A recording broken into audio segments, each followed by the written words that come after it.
next book is going to be called Text with My Daughters. You don't think that would be a good book? Let me give you an example of just an average day. My first text comes in from Maria. Okay, so Rhonda and I had this discussion over coffee. What skills will each of you be bringing to the apocalypse? I initially said I would bring wit and sarcasm, but Rhonda implied that wouldn't be enough. I will be in charge of writing our recruitment materials for other non-crazy survivalists. For example, Smart Attractive Compound seeks like-minded non-nut jobs to prevent inbreeding. In penguin defense, with global warming, those evil creatures will be a threat. Just so you know, Maria has an irrational hatred of penguins. This is true. Rhonda can hunt, she claims, although to be honest, I'm pretty sure she's yet to kill anything on all those hunting trips. And helicopter pilot, again, not sure her skill level, or more, my level of confidence in her skill level. And there's still the issue of acquiring a helicopter, but that gives her something to work on in these pre-end times. And she will provide the compound. What about the rest of you? I'm identifying your areas of strength and holes in our expertise.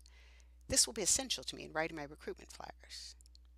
So get this straight. Before I wake up in this morning, two of my daughters have met and decided that we're all going to convene after the apocalypse, and they're trying to do some project management dealy in advance.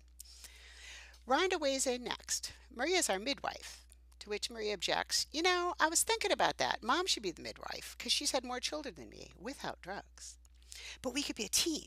I'll get the stick for whoever to bite on, and she can heat the water or however it is that you deliver babies post-apocalypse.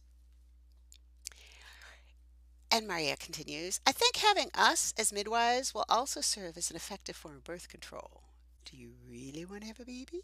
Keep in mind, we'll be the ones delivering it.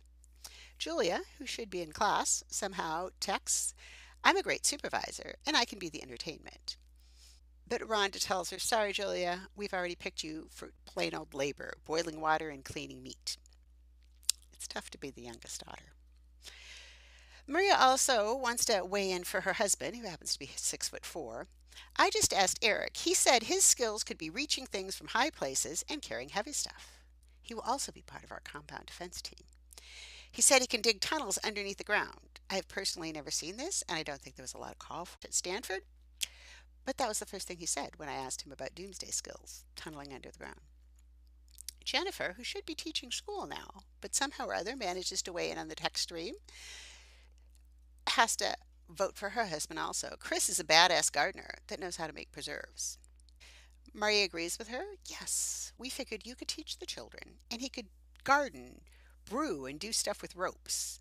I don't know how he got into doing stuff with ropes because he's an artist, and I don't think there's a lot of slipknot calls when you're doing trailers for movies, but whatever. Rhonda was talking about either cultivation skills or maybe it was just knowledge of mushrooms. I hate mushrooms, by the way, so I don't view that last one as an asset, but the others are good enough to get him in. Rhonda jumps to Chris's defense. Well, medicinal mushrooms will be useful. 2 hours later, I'm finally awake to see this, and I do have to speak up for myself because I don't want to be left out of the survival compound, right? I can swim really well, so if someone needs to swim out and get crab and barnacles and stuff, I can do that. Barnacles probably aren't too tasty to eat, but I'm figuring with it being the apocalypse and all, we can't be all that picky. Rhonda points out, you hate the cold. The water would be too cold for you. But I have to point out myself, I could do that in the summer, and we do live in Southern California, so it's not like it's going to be glaciers out there. It's global warming, not global freezing, right?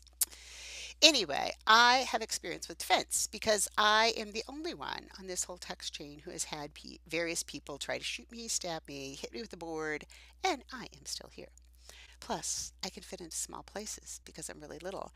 And you never know when you'll need someone to wriggle through the debris in bombed out buildings to retrieve medicine and ammunition and such.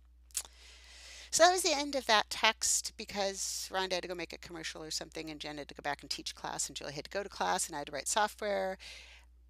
But that did not prevent Maria from sending several hours later a little image that told us all that nearly 3% of the ice in Antarctic glaciers is made up of penguin urine.